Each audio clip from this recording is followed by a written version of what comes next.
देखो रामू, ये कोई आम खांसी नहीं, टीबी वाली खांसी है। अगर सही समय पे मेरे पास नहीं आते तो 15-20 दिन के लिए अस्पताल की खटिया पकड़नी होती। ये दवा लो, सुबह शाम खाने के बाद ले लेना, ठीक हो जाओगे। जी। नमस्कार।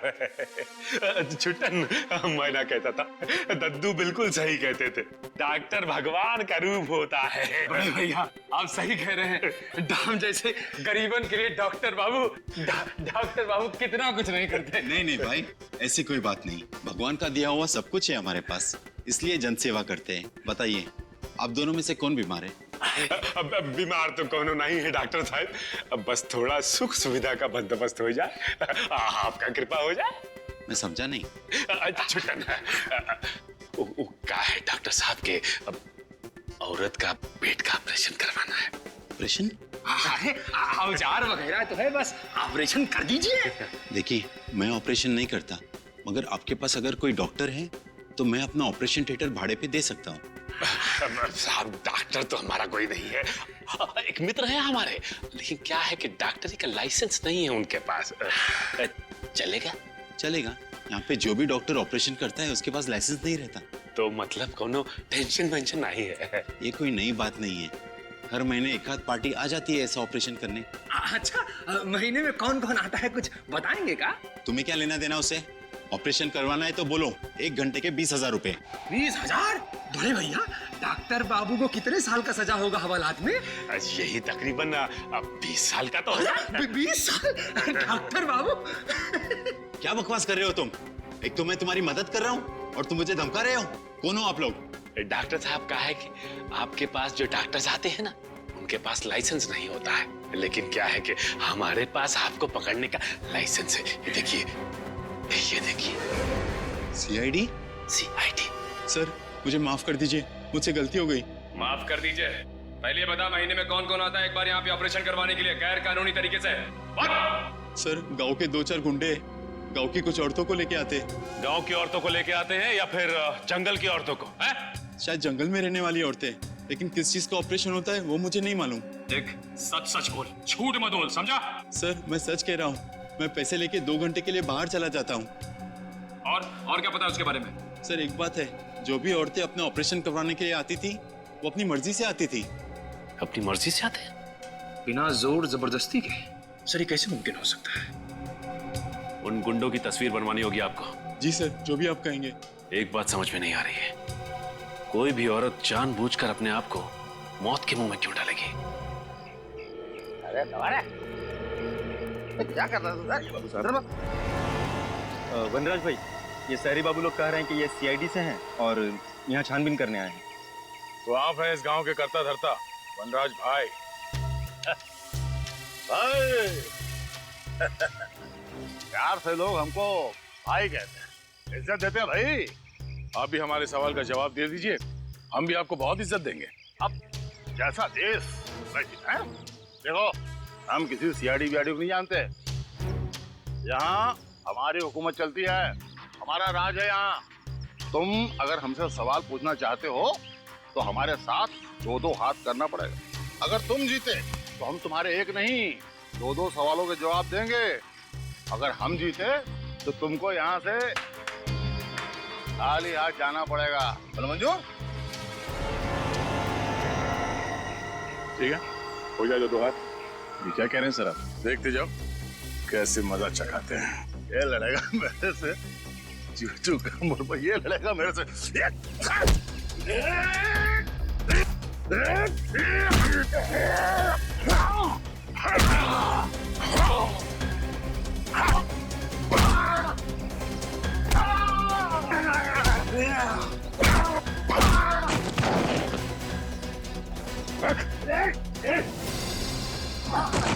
अब मेरे सवालों का जवाब देगा हाँ, या और खातिरदारी करो तेरी।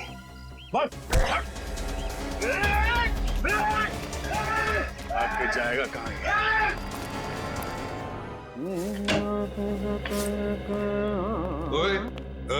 ये क्या, ये सुनने के लिए तूने जल्दी बुलाया हमको? तेरा गाना? अरे गा नहीं रहा हूँ बॉस, गुनगुना रहा हूँ। दोनों में फर्क होता है। और बुलाया मैंने आपको इसलिए ताकि आपसे ये सुन सकूं, वाह सालुके कुछ बात है तुझमें। वाह सालुंके कुछ बात है तुझमें। ऐसे मैं कहूँ? हाँ। क्यों? तूने ये पता लगाया कि इन औरतों के ऊपर ये जो सर्जरी के निशान है वो क्यों है? पता लगा लिया मैंने, पता लगा लिया है कि इन दोनों के पेट पर वो सर्जरी का निशान कैसा है। मतलब डॉक्टर साळुंखे ने अपना दिमाग लगा लिया? हाँ। क्या पता लगा लिया आपने? इन दोनों औरतों का इस्तेमाल इंसानी कुरियर की तरह से हो रहा था। क्या? इन औरतों को इंसानी कुरियर की तरह इस्तेमाल किया गया? हाँ, इन दोनों के पेट को काट कर कोई चीज जबरदस्ती इनके पेट के अंदर रखी गई और फिर पेट को सिल दिया गया। और दोनों के पेट पर 2-2 बार काटने के निशान हैं, 2 बार के टांके हैं, अलग अलग किस्म के। मतलब सर? मतलब ये कि पहले इनके पेट को काट कर कोई चीज जबरदस्ती इनके पेट के अंदर रखी गई और पेट को सिल दिया, और बाद में टांके काट कर वो चीज बाहर निकाली गई और फिर से टांके लगा करके पेट को सिल दिया गया। मतलब इन बेचारी औरतों को स्मगलिंग के लिए इस्तेमाल किया गया। लेकिन तुझे पता कैसे चला साळुंखे? बॉस, जब वो चीज जबरदस्ती इनके पेट के अंदर रखी गई तो इनके पेट की कुछ मांसपेशियां फट गई थी और उसमें जगह बन गई कुछ रखने के लिए। सर अगर ये पहली औरत के साथ भी ऐसा ही हुआ तो पता कैसे नहीं चला? वो इसलिए कि जब उस औरत को अस्पताल में लाया गया वो जिंदा थी, और जब तक मैं उसकी जांच करता उसकी मांसपेशियों के घाव अपने आप भर गए थे। लेकिन इन दोनों औरतों को अस्पताल में जब लाया गया ये मर चुकी थी, इसलिए घाव भरने का कोई सवाल ही पैदा नहीं होता। स्मगलिंग करने के बहुत सारे तरीके आज तक देखे, लेकिन सबसे अजीब तो ये है। डॉक्टर सर, इनके पेट में रखा क्या गया था? वो पता नहीं चल पाया, वो पता लगाना पड़ेगा। हाँ सर, ये तो पता लगाना ही पड़ेगा कि आखिर ये तस्करी किस चीज की हो रही थी। सचिन, पता तो हम लगा ही लेंगे कि किस चीज की तस्करी की जा रही थी, लेकिन है कौन ये टेढ़ा दिमाग जिसने इन बेचारे गरीब औरतों का इस तरह से इस्तेमाल किया? है कौन ये? वनराज, वनराज, ये कर नीचे, कर नीचे। माफ कर दो, गलती हो गई साहब, गलती हो गई साहब, माफ कर दो। क्यों पहलवानी भूल गए? साहब मैं डर गया था साहब, मैं अपने लोगों के सामने अपनी नाक कैसे कटा सकता साहब, इसीलिए मैंने उन लोगों के सामने आपसे 2-2 हाथ करने की चुनौती दी थी साहब। आप जीत गए साहब, मैं हार गया साहब, माफ कर दो साहब। तो तुम वहां से भागे क्यों? मैं डर गया था साहब। सच्ची बताऊं साहब, मैं जंगल की लकड़ियां काट करके उसकी तस्करी करता हूँ साहब। मुझे नहीं मालूम था साहब इतने से जुर्म के लिए सीआईडी वाले मुझे पकड़ने के लिए यहाँ तक आ जाएंगे साहब। ये लो, हम लोग जंगल के औरतों की बात कर रहे हैं और ये जंगल के लकड़ियों की बात कर रहा है। जंगल की औरतें? मैं कुछ समझे साहब। किसे जानते हो? ऐसी औरतों को नीलगिरी के जंगल से मुंबई लाया जाता है, इनका पेट काट के टाके लगाए जाते हैं। पेट के टाके? हाँ। मैं ऐसा कुछ नहीं जानता साहब। मैं सच्ची बताऊं साहब, अगर हमारे गांव में कोई अनजाना आदमी घुस जाता तो हम लोग उसको चेतावनी देकर के छोड़ देते हैं, लेकिन ये नीलगिरी के लोग बहुत खतरनाक लोग हैं साहब। एक बार मैंने अपने कुछ साथियों को नीलगिरी के जंगल में भेजा था कब्जा करने के लिए। पता नहीं साहब वो कहाँ गया, आसमान खा गया कि जमीन निकल गया, आज तक वापस नहीं आया था। हाँ सर। क्या स्मगलिंग? किस चीज की स्मगलिंग सर? ठीक है सर, मैं पता लगाता हूँ। ओके। एसीपी साहब का फोन था, उन औरतों का पेट काटकर उनमें कोई चीज रखी जाती थी स्मगलिंग करने के लिए। मनराज, नीलगिरी के जंगल में ऐसे कौन सी कीमती चीज है जिसकी तस्करी के लिए कोई इतनी घिनौनी हरकत करेगा? ऐसी कोई चीज है नहीं साहब, मैं इस जंगल के चप्पे चप्पे से वाकिफ हूँ साहब। अगर यहाँ ऐसी कोई चीज होती तो मैं जंगल की लकड़ी की तस्करी क्यों करता साहब? हाँ, पुरातत्व विभाग के कुछ लोग यहाँ पे आए थे, 3 साल तक उन्होंने खोजबीन की, लेकिन उनको भी कुछ नहीं मिला साहब। कब हुआ था ये सब? पुरातत्व विभाग वाले लोग कुछ 5 साल पहले आए थे साहब। 3 साल तक उन्होंने इस जंगल के चप्पे चप्पे को खोजा साहब, उनको कुछ नहीं मिला साहब। सर, बहुत ही अजीब बात है, जब ये जंगलवासी किसी बाहर वाले को जंगल में जिंदा ही नहीं छोड़ते थे, तब 3 सालों तक उन्होंने आर्कियोलॉजिस्ट को यहाँ काम कैसे करने दिया? उस आर्कियोलॉजिस्ट का पता लगाना होगा जिसने नीलगिरी के जंगल में इतना समय बिताया। वो इस जंगल के चप्पे चप्पे से वाकिफ है। जल्दी काम करो, जंगल की तलाशी लेने की तैयारी करो। आप जी, मैं सुष्मिता, निशिकांत की पत्नी।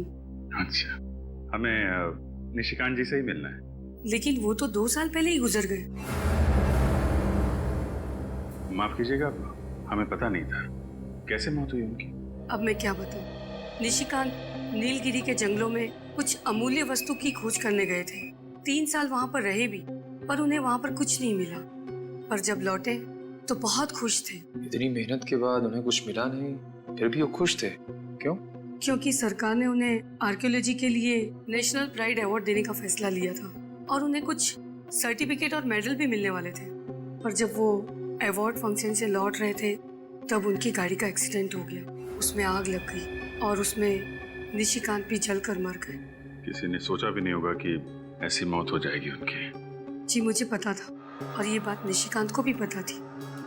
मैंने कई बार निशिकांत को समझाने की कोशिश की लेकिन उन्होंने मेरी एक भी नहीं सुनी। और निशिकांत जी जानते थे कि उनकी मौत होने वाली? जी, आखिर नीलगिरी के जंगल के अभिशाप से कब तक बचे रहते वो? ये कैसी बातें कर रही हैं सुष्मिता जी आप? इतनी पढ़ी लिखी होकर आप श्राप अभिशाप ऐसी बातों पे यकीन रखती हैं? मुझे ज्ञान है तभी तो विश्वास है। उस खौफनाक अभिशाप के मुताबिक उस जंगल वासियों के अलावा जो भी कोई उस जंगल में घुसने की कोशिश करेगा तो नीलगिरी जंगल के देवता उस पर क्रोधित हो जाएंगे और उसे कभी क्षमा नहीं करेंगे। आग की बारिश करके नीलगिरी जंगल के देवता उस पापी को जलाकर राख कर देंगे और निशिकांत की मौत भी जलने से हुई है।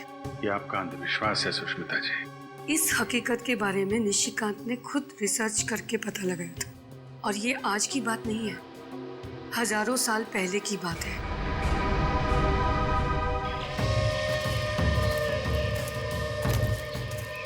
सर जंगलों में जंगली जानवर होते हैं ना? रेडी, जंगली जानवर तो जंगल में ही होंगे ना। ये बात तो है सर, मगर उन जंगली जानवरों ने हम पर हमला कर दिया तो? Yes sir. क्या? जी। क्या हुआ सर? एसीपी सर का फोन था, उन्होंने उस प्राचीन कार उस आर्कियोलॉजिस्ट के बारे में पता लगा। उसकी तो 2 साल पहले ही मौत हो चुकी है। ये तो बहुत बुरा हुआ। सो तो है विनीत।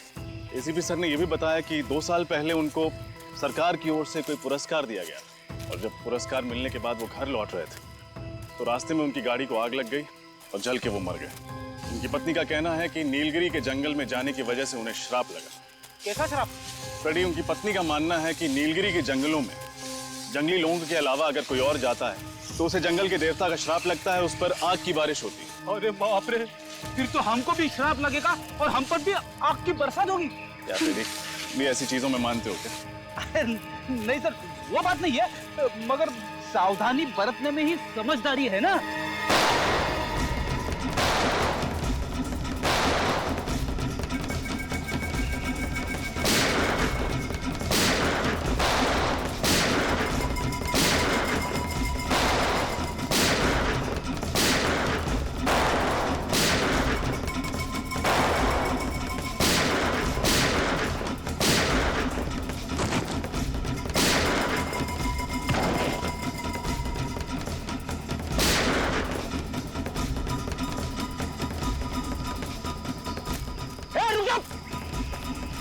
रुक जाओ!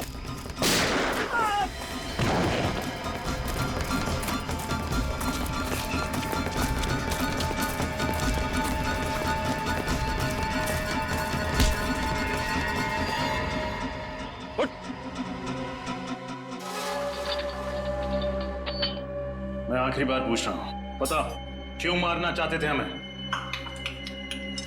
अरे यार, ये कब से टाक टुक किए जा रहा है? सरल सीधी हिंदी भाषा नहीं आती क्या? आप लोग कौन हैं और इसे बांध के क्यों रखा है? आप कौन हैं और हमसे ये क्यों पूछ रहे हैं? मैं नीलगिरी के जंगलों का मास्टर जी हूँ। 5 साल पहले जब आर्कियोलॉजिकल डिपार्टमेंट यहाँ आया था तब मैं यहीं रुक गया था ताकि इन लोगों के तौर तरीकों को सीख सकूं और इनकी मदद कर सकूं। तब तो आप इसकी भाषा भी जानते होंगे? जी हाँ, थोड़ी बहुत जानता हूँ। मगर आप लोग कौन हैं? हम लोग सीआईडी से। इस आदमी ने हम पर गोली चलाई थी, इसलिए इसे गिरफ्तार करना पड़ा। ओह, क्या आप इससे पूछ सकते हैं कि इसने हम पर गोली क्यों चलाई थी और किसके कहने पर चलाई थी? जी, मैं कोशिश करके देखता हूँ।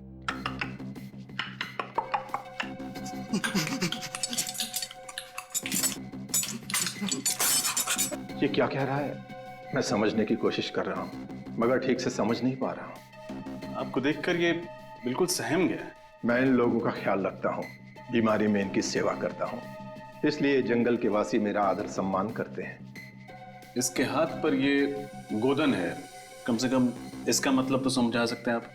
देखिए, जैसा कि मैंने कहा, मैं ठीक से तो नहीं जानता, कोशिश करके देखता हूँ।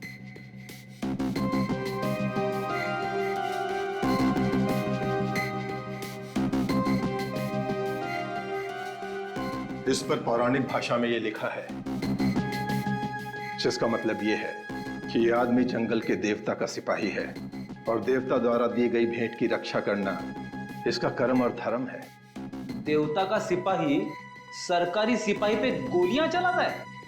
ये लोग इस जंगल को अपनी जन्मभूमि मानते हैं और इसकी सुरक्षा करना अपना कर्तव्य समझते हैं। इन लोगों का मानना है कि अगर बाहर का कोई इंसान इस जंगल में प्रवेश करेगा तो जंगल के देवता नाराज हो जाएंगे और उन पर आग की बारिश होगी। फिर आग की बारिश? आग की बारिश का मतलब क्या है? हो सकता है ये सब काल्पनिक हो, लेकिन इन लोगों का इस बात पर बहुत भरोसा है।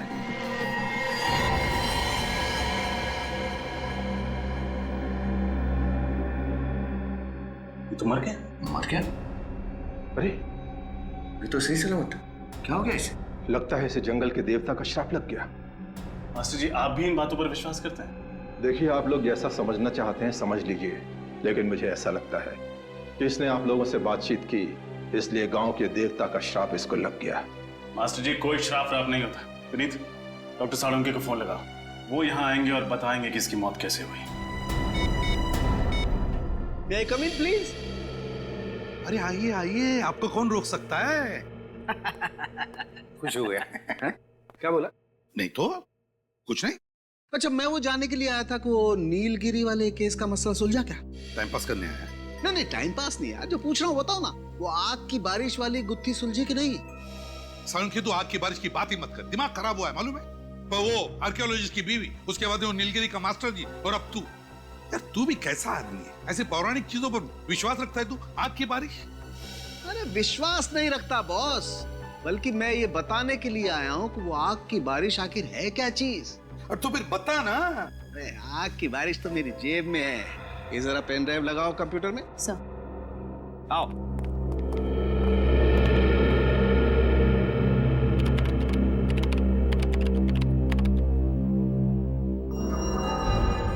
ये देखो बस, ये उल्का पिंड, जिन्हें आप उल्का तारा भी कह सकते हैं। मीटियोराइट्स और कॉमेट्स। एग्जैक्टली, अंग्रेजी में यही कहते हैं। बॉस, वैसे तो ये उल्का पिंड ब्रह्मांड में चक्कर लगाते रहते हैं, लेकिन कभी कभी धरती के गुरुत्वाकर्षण, ग्रेविटेशनल फोर्स की वजह से जब धरती की तरफ बढ़ने लगते हैं तो धरती के अंदर घुसने के लिए इन्हें धरती के वातावरण को चीर करके आना पड़ता है। और ऐसा करने के लिए इन गुरुत्वाकर्षण की वजह से इसमें एक जबरदस्त घर्षण होता है, जिसकी वजह से इनका तापमान बढ़ जाता है। कभी कभी तो इनका तापमान 10,000 डिग्री सेल्सियस से भी ज्यादा हो जाता है। 10,000 डिग्री से भी ज्यादा? तब तो ये आग के गोले बन जाते हैं, और जब ये धरती की तरफ गिरने लगते हैं तो लगता होगा आग की बारिश हो रही है। और बॉस, मेरी रिसर्च बताती है कि हजारों साल पहले नीलगिरी के जंगलों में ऐसी ही आग की बारिश हुई थी। और शायद इसीलिए नीलगिरी के जंगल में रहने वाले लोगों को लगता होगा कि अगर कोई बाहर का आदमी उनकी जमीन पर पैर रखे उनकी देवताओं की इजाजत के बगैर, तो देवताओं को गुस्सा आता होगा और वो आग की बारिश करते होंगे उस पर। हाँ विनीत? क्या? अच्छा ठीक है, ओके। यार साळुंके, तूने तो कमाल का रिसर्च कर दिया यार। तुझे तो गिफ्ट देनी पड़ेगी। हाँ, दो जरूर दो। आजा आजा। साळुंके, तुझे मैं नीलगिरी के जंगल की सफर करवाता हूँ। नहीं, मैं नीलगिरी के जंगलों में क्या करूंगा? नहीं बॉस, मैं अपनी लैब में ठीक हूँ यार। अबे डरता क्या है? वहां कोई आग की बारिश वारिश नहीं होने वाली है। फिर भी यार। साळुंके, वहां पर एक नीलगिरी वासी की मौत हुई है हमारे लोगों की आंखों के सामने, और मैं चाहता हूँ कि तू वहां चले जाए। ओह अच्छा, तुम नहीं आओगे? पिकनिक है। नहीं, मतलब तुम होते तो। अब अभिजीत आ रहा है। हाँ ठीक है। हाँ। और भाभी के हाथ का सलाद भी लेके जाना साथ में। भाभी का नाम नहीं लेना यार। हाँ समझा? अच्छा। क्या यार, फंसा देते हो तुम लोग यार।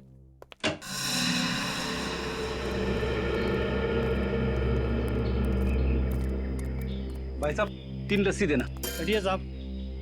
अरे बाप रे बाप। ऐसे कई रहस्य हैं जिनके राज हम अभी तक जान नहीं पाए। आखिर ये सब कर कौन रहा है, और ये सब करने के पीछे उसका मकसद क्या है? जंगल में रहने वाले लोग बंदूकें लेके घूम रहे हैं, ये सब हथियार उनके पास आए कहाँ से?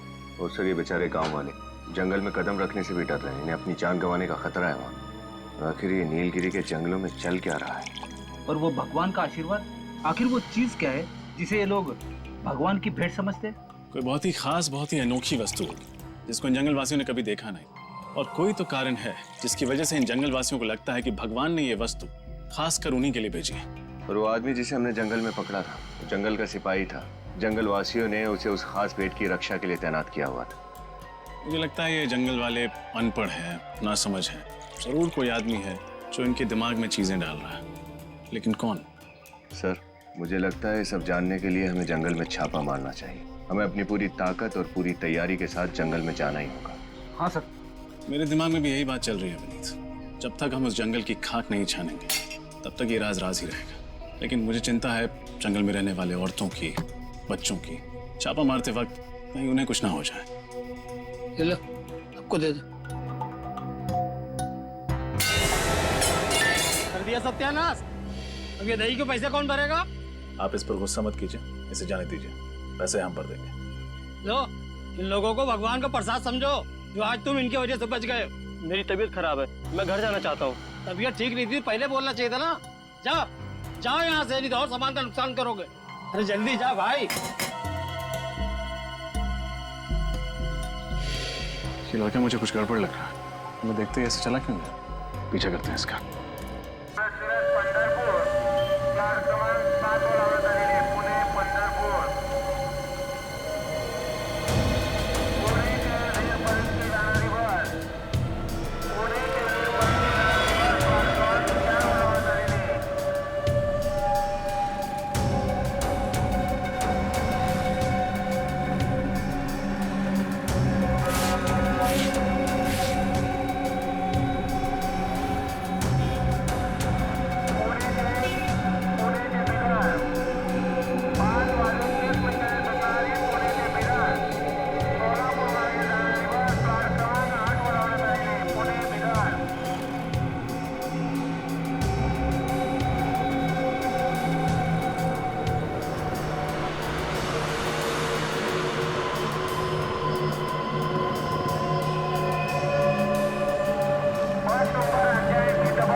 फिर उधारी क्या चाहिए? ये बात चुराती पैसे नहीं है? कहाँ से?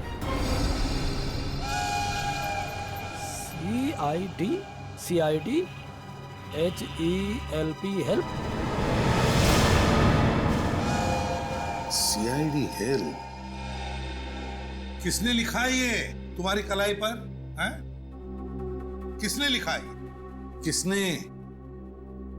श्रेया, जरा बात करो इससे। लगता है ये बहुत डरी हुई है। देखो, अगर तुम हमें कुछ बताओगी नहीं तो हम तुम्हारी मदद नहीं कर पाएंगे। डरो मत, जो भी है सब सच सच बता दो। कौन हो तुम? तुम्हारा नाम क्या है? तुम चोरी क्यों कर रही थी?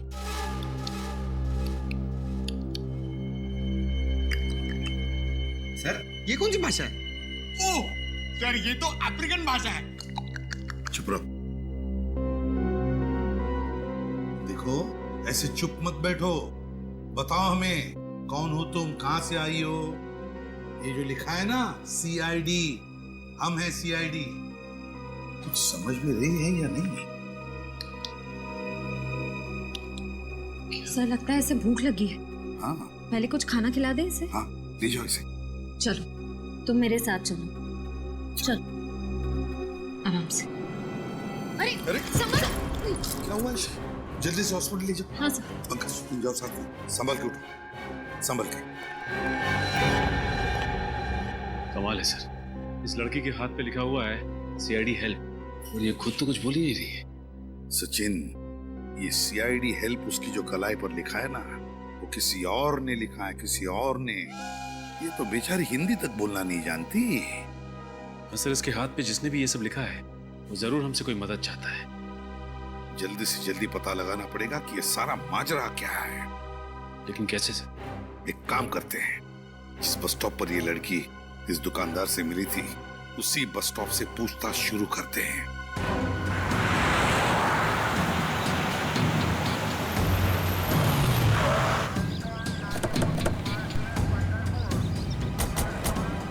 कहाँ पे सोई थी वो औरत? साहब उधर सोई हुई थी, ये सामने वाली दुकान मेरी है। सर हो सकता है उस औरत को किसी ने इस बस स्टैंड पे लाके छोड़ दिया हो सकता है। उन पैसेंजर से पूछो जो रात को यहाँ पे सोए हुए थे, उनमें से जरूर किसी न किसी ने उस औरत को देखा होगा यहाँ। हाँ? सर, आपने इसको देखा है कहीं?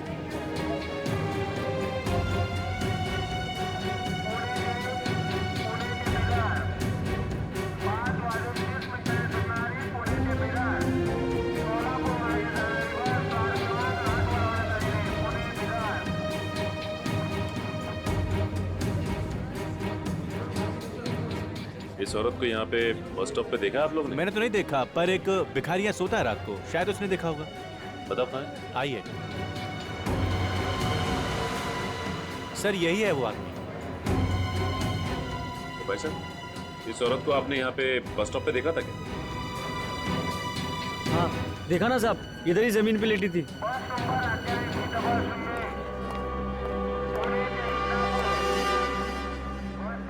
इस औरत को तुमने यहाँ पे जमीन पे लेटे हुए जी साहब। तो तुमने उसे यहाँ बस स्टॉप पे आते देखा क्या?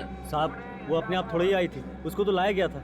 साफ बताओ बात क्या जानते हो उसके बारे में? साहब रात करीब 2 बजे जीप में 2 लोग इसको लेकर यहाँ आए थे और इसको छोड़कर यहाँ से चले गए। वो औरत चीखी चिल्लाई नहीं? नहीं साहब, शायद बेहोश थी, या हो सकता है वो नींद में हो। तुमने गाड़ी का नंबर नोट किया? कुछ याद है तुम्हें? साहब बहुत अंधेरा था। ये सब तुम्हें अजीब नहीं लगा? तुम उस औरत की मदद कर सकते थे। मैं किस किस की मदद करूं? ऐसा तो पहले भी हो चुका है। मतलब? इससे पहले भी 2 बार ऐसा हो चुका है। कुछ लोग औरत को लेकर यहाँ आते थे और छोड़कर चले जाते थे। मैं खुद की मदद नहीं कर सकता साहब, तो उसकी क्या मदद करेगा?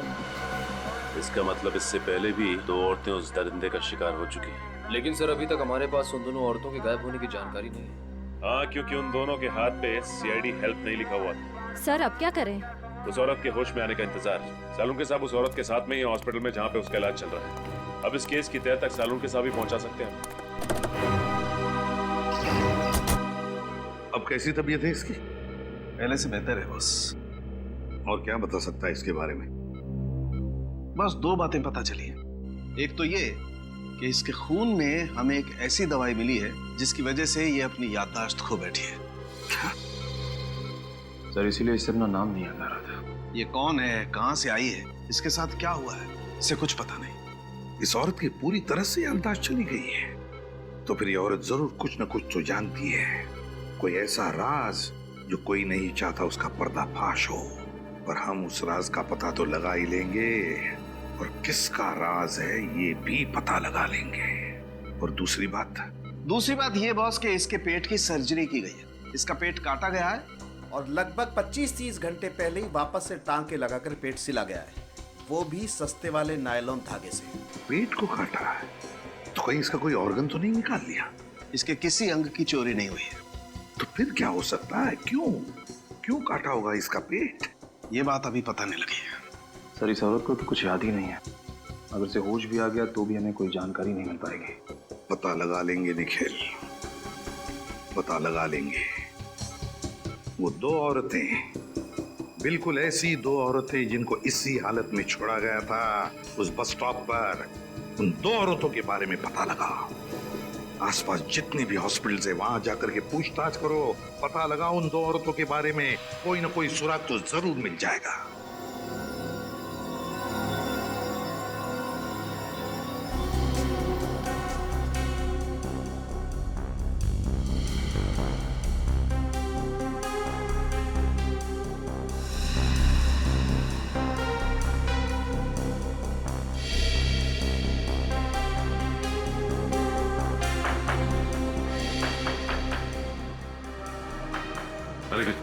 सर यहाँ तो कुछ नहीं पता चला।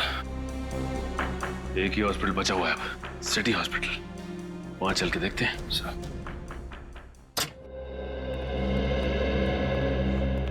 हम लोग CID से एक लड़की के बारे में कुछ पूछताछ करनी थी। CID? जी हाँ, CID। इस फोटो को ध्यान से देखिए और बताइए कि क्या ये लड़की अपना इलाज करवाने के लिए आपके हॉस्पिटल में आई थी? जी हाँ, इस लड़की के पेट पे ऑपरेशन का निशान है। घाव देख के लगता है मानो इस लड़की का ऑपरेशन 2-3 दिन पहले हुआ। तो हम जानना चाहते हैं लड़की इस हॉस्पिटल में एडमिट हुई थी या नहीं। सर ये तो क्या?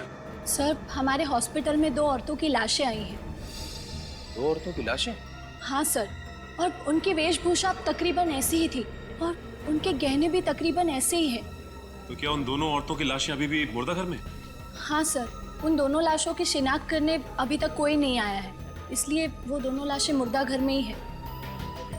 ठीक है, तो इन दोनों लाशों को हम देखना चाहेंगे। ठीक है सर, मैं अभी मॉर्ग के इंचार्ज को बुला देती हूँ। प्लीज। हेलो, आप जल्दी से लॉबी में आ जाइए, CID वाले आए हैं। सर वो आ रहे हैं।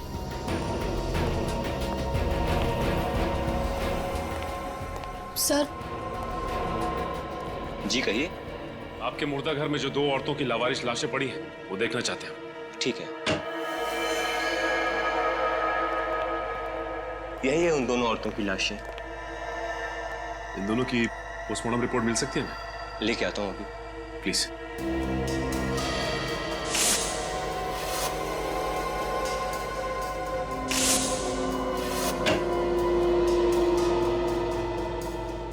ये रही रिपोर्ट।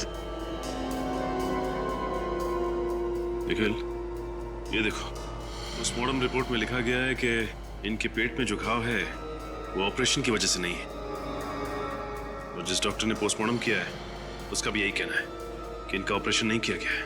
मतलब सर इनके शरीर से कोई भाग, कोई ऑर्गन निकाला नहीं गया? मतलब ये केस इलीगल ऑर्गन ट्रांसप्लांट का नहीं है, मामला कुछ और ही है।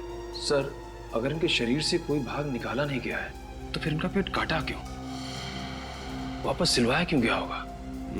यही तो मैं भी सोच रहा हूँ निखिल।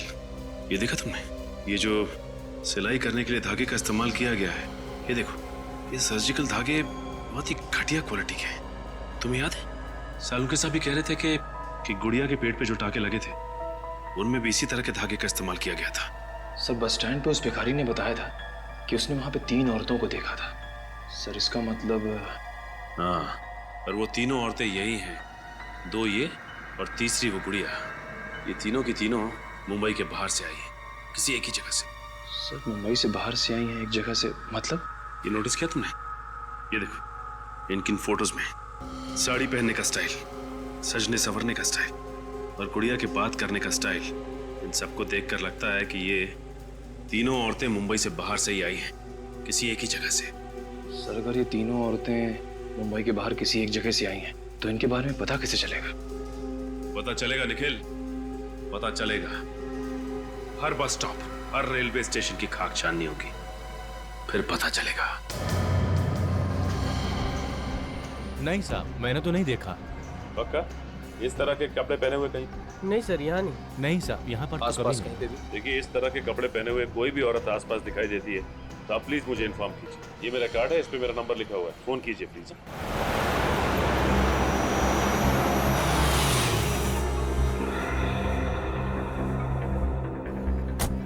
सर ये 6ठा बस स्टॉप है, लेकिन इस औरत के बारे में अब तक कुछ पता नहीं चला। पता चलेगा निखिल, हर बस स्टॉप पे पता करना पड़ेगा, जब तक ये पता नहीं चल जाता कि ये औरतें आ कहां से रही।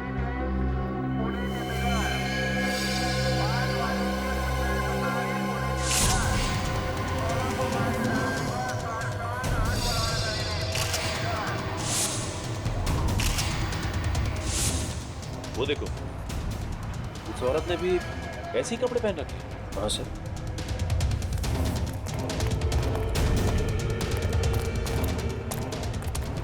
अरे सुनिए, देखिए घबराइए मत, हम लोग CID से। हाँ देखिए, डरिए मत, कुछ नहीं होगा आपको। इस औरत को देखिए, जानती हैं आप इसे? जानती?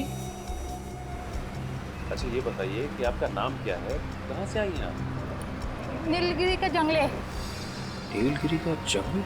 हाँ, आखिर इन भोली भाली अनपढ़ औरतों को नीलगिरी के जंगल से मुंबई क्यों लाया जा रहा है, और वो भी उनका बेवजह ऑपरेशन करने के बाद?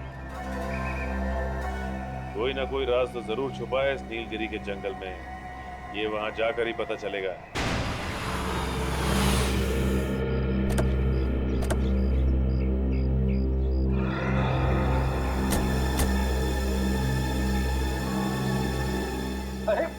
गांव वालों का स्वागत करने का तरीका बड़ा अजीब है। ये हमारा स्वागत नहीं कर रहा, बल्कि हमें देखकर नाखुश है। वैसे भी हम यहाँ इनसे मिलने नहीं आए। हम लोग नीलगिरी की जंगल के उन औरतों के पेट की सर्जरी का राज जानने आए हैं और हम वो जानकर ही रहेंगे। देखिए, हम लोग सीआईडी से हैं और यहाँ पे कुछ छानबीन करने आए हैं। आप लोगों को हमसे डरने की कोई जरूरत नहीं है। डरना तो आपको पड़ेगा शहरी बाबू, और इधर से जाना भी होगा। ये धरती हमारी कर्म भूमि है, हमारी धर्म भूमि है। यहाँ पर किसी गैर इंसान को हम आने नहीं देंगे। काश हम लोग आपकी बात मान सकते हैं, लेकिन सीआईडी ना ही अपने आगे बढ़ाए हुए कदम पीछे लेती है और ना ही हमें तहकीकात करने से कोई रोक सकता है। अगर आप लोगों ने कोई हरकत की तो ठीक है, आप लोग अपना काम कर सकते हैं, लेकिन छानबीन करने से पहले आपको उनसे मिलना होगा। किससे मिलना पड़ेगा? आइए मेरे साथ। चलिए आइए। हाँ भाई मनसुख, अरे एक हफ्ते पहले मैंने तुझसे ऑपरेशन के लिए 1 दर्जन कैंची, 2 दर्जन मोटी वाली सुई और नायलॉन के धागे मंगवाए थे। कब भेजेगा भाई? ठीक है, कल तक माल आ जाना चाहिए। मैं अभी रखता हूँ। माफ कीजिए, क्या चाहिए आपको? इस तरह के नायलॉन का धागा। हाँ, है ना। जानवर कौन सा है आपका? जानवर मतलब? अरे भाई, जानवर बड़ा होगा तो धागा भी ज्यादा लगेगा ना। चमड़ी मोटी होती है ना उनकी। छोटा होगा तो 1-8 मीटर में काम हो जाएगा। मतलब ये धागा सिर्फ जानवरों पे इस्तेमाल किया जाता है? जी हाँ, आपको ये बात मालूम नहीं थी क्या? देखिए, हम लोग सीआईडी से। सीआईडी? जी हाँ, सीआईडी।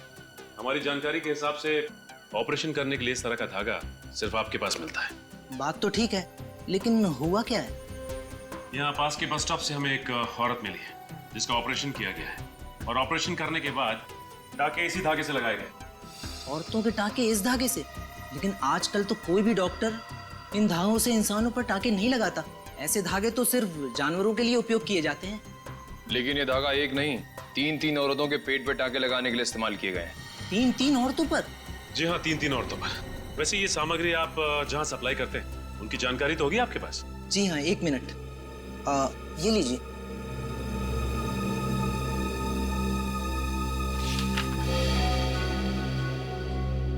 सर, ज्यादातर ऑपरेशन का सामान बड़े बड़े क्लिनिक और सरकारी हॉस्पिटल में भेजे गए हैं। सर, ऐसे हॉस्पिटल तो कानून का पालन करते ही होंगे। हाँ, वो तो ठीक है, लेकिन निखिल, लेकिन ये देखो, बहुत से दवाखाने हैं जिनका लाइसेंस नंबर नहीं लिखा गया है यहाँ पे। इसका मतलब ये डॉक्टर्स गैर कानूनी तरीके से डॉक्टरी कर रहे हैं। सर, हो सकता है सर, लेकिन इस रजिस्टर में उनका नाम है, पता नहीं है।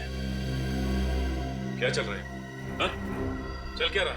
जिन दवाखानों का लाइसेंस तक नहीं है, आप उन्हें माल सप्लाई कर रहे हैं, और जिनको माल सप्लाई कर रहे हैं उनका पता तक नहीं है आपके पास। वो क्या, आपसे तो बाद में निपटते हैं। उससे पहले शहर के जितने भी दवाखाने हैं जिनका लाइसेंस नहीं, वहां पे छापा मारते हैं। वहीं से कुछ ना कुछ पता चलेगा। अरे डॉक्टर साहब, इतनी जल्दी भी क्या है? देख लीजिए कहीं कोई जरूरी सामान छूट तो नहीं गया। जंगल के अंदर एक झोपड़ा, झोपड़े के अंदर एक बक्सा, बक्से के अंदर एक सर्टिफिकेट, एक मेडल, और इनमें छुपा एक राज। क्यों डॉक्टर साहब? डॉक्टर साहब, बेटा मैं कोई डॉक्टर वॉक्टर नहीं हूँ। मैं तो इस गांव का गरीब मास्टर जी हूँ। मास्टर जी या फिर मास्टर माइंड? टाइफाइड की स्मगलिंग का रैकेट आप ही चलाते हैं ना? टाइफाइड जंगल से बाहर निकालने के लिए जंगल की मासूम औरतों का पेट काटकर उन्हें कुरियर का पैकेज बनाकर खुद मालामाल होना चाहते थे। ये कैसा आरोप लगा रहे हैं आप लोग मुझ पर? मैं तो गांव का एक गरीब मास्टर जी हूँ जो इस केस की तह तक पहुंचने में आप लोगों की मदद कर रहा हूँ। मुझे नहीं पता कि ये टाइफाइड पत्थर है। ओह, हम तो भूल ही गए थे कि आप एक गरीब लाचार गांव वाले हैं। आपको कैसे पता होगा कि उस पत्थरों की कीमत क्या है? वही तो आप लोगों को गलतफहमी हुई है। गांव का बूढ़ा मास्टर इन पत्थरों की कीमत से अनजान हो सकता है, लेकिन डॉक्टर निशिकांत नहीं। नेशनल प्राइड अवार्ड जीतने वाले आर्कियोलॉजिस्ट को तो पूरा ज्ञान होगा, और होना भी चाहिए। एक कदम भी आगे मत बढ़ाना वरना। जरा ध्यान से देखो डॉक्टर साहब, हमारे हाथ में बंदूक है, ये चाकू हमारा क्या बिगाड़ लेगा? ये कोई आम चाकू नहीं है। इस चाकू की धार पे मैंने जहरीले पौधे का लेप लगाया हुआ है। ये वही जहर है जिससे उस आदमी की मौत हुई थी? हाँ, उस आदमी के हाथ का टैटू देखते समय मैंने उसके हाथ में छोटा सा पिन चुभो दिया था जिसमें ये जहर लगा हुआ था। कुछ ही पल में तुम भी ब्यूरो में कैद हो गए। इससे तो अच्छा होगा कि मैं अपनी जिंदगी खुद ही खत्म कर लूं।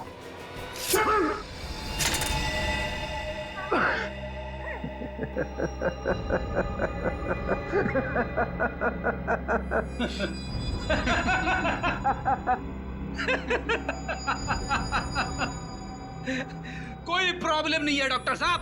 हमारे डॉक्टर सालुंके साहब ने जहर को बेअसर करने की दवाई दी है, एंटीडोट।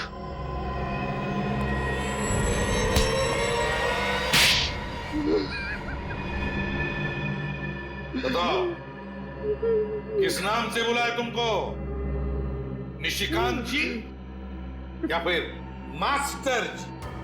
जब मैं नीलगिरी के जंगलों में प्राचीन चीजों की खोज के लिए खुदाई कर रहा था तो मुझे टेपाइट पत्थर मिला और उसे देखते ही मेरे मन में लालच आ गया, क्योंकि मैं जानता था कि वो पत्थर बहुत कीमती और बहुमूल्य है। और फिर मैंने उस बेशकीमती पत्थर को हासिल करने का एक प्लान बनाया। अपनी ही मौत का प्लान है ना? अपनी गाड़ी में बिठा दिया किसी को और लगा दिया आग। उस गाड़ी जलने की आग में जल गया निशिकांत और पैदा हुआ एक राक्षस, मास्टर जी। लेकिन एक बात समझ में नहीं आई कि नीलगिरी के जंगल के रहने वाले लोगों ने वो जंगल में वापस कैसे जाने दिया? खुदाई के दौरान मैं 3 साल तक वहां रहा था और मैंने उनके तौर तरीके सीख लिए थे। और जब मैं दोबारा वहां पहुंचा मास्टर जी के रूप में, तो मैंने उस बात का फायदा उठाया और उन लोगों की खूब सेवा की, जिससे वो लोग मुझ पर और ज्यादा भरोसा करने लगे थे। और उस भरोसे का गलत फायदा उठाया तुमने, टफाइट की स्मगलिंग शुरू कर दी। लेकिन एक बात समझ में नहीं आई, स्मगलिंग करने के लिए क्या जरूरत थी उन औरतों का पेट फाड़ने की? और कोई तरीका नहीं था? हाँ, और कोई रास्ता नहीं था मेरे पास। इसलिए मैंने नीलगिरी गांव के एक सामान्य से डॉक्टर को अगवा कर लिया। और गांव की औरतें जब अपने पेट के दर्द के इलाज के लिए वहां आती थी तो वो डॉक्टर उसके पेट की सर्जरी करके टेफाइट पत्थर को उसमें छिपा देता और फिर हम उसे शहर भेज देते थे। उन औरतों के घर वाले उनके बारे में पूछते नहीं थे? मैं उन्हें समझा देता कि वो जंगल के किसी जानवर का शिकार हो गई होगी और वो लोग आसानी से मेरी बात को मान लिया करते थे। और तुम्हारी इस गांव के क्लिनिक में पेट काट कर टफाइट पत्थर भरे जाते थे, और जिस क्लिनिक में हम लोग गए वहां पे पेट काट कर ये पत्थर निकाले जाते थे, राइट? हाँ? पैसा पैसा पैसा! तुम्हारे इस पैसों की लालच ने न जाने कितनी निर्दोष औरतों की जान ली। इंसान के रूप में राक्षस राक्षस, और ऐसे राक्षस का अंत फांसी के फंदे पर ही हो।